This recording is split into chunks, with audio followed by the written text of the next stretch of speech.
In this guide, we are going over Made in Heaven here in Bizarre Lineage on Roblox, everything you need to do to get it and everything that comes with it. But before we get into this guide, make sure to like the video and subscribe to the channel with all notifications on. It really does help the channel and lets us know that you want more content like this. We'd greatly appreciate it. And if at any point throughout this guide you did have any questions, just ask them down in the comment section below and we can help you out further. I'm going to be doing my best to reply to every single comment down there. Made in Heaven is obviously, and we've talked about this in many videos now, one of the strongest stands in the entire game. It performs extremely well in both PvE and PvP fights, and unlike most stands, you cannot get Made in Heaven directly from a stand arrow. Instead, you have to evolve it through multiple stages.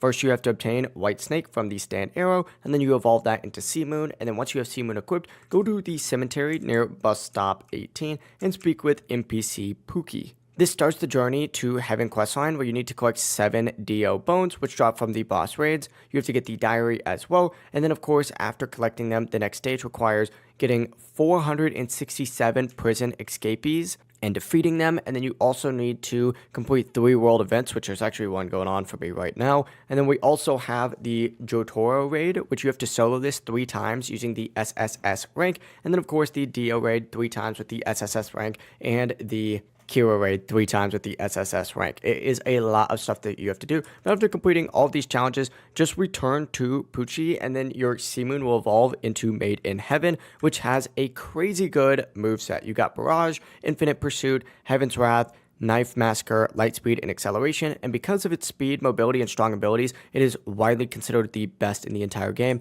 as of right now. But if you did have any questions, just ask them down in the comment section below and we can help you out further. I'm going to be doing my best to reply to every single comment down there. Before you do leave this guide though, make sure to like the video and subscribe to the channel with all notifications on. It really does help us out, lets us know that you want more content. We'd greatly appreciate it. Have a great rest of your day though. Peace.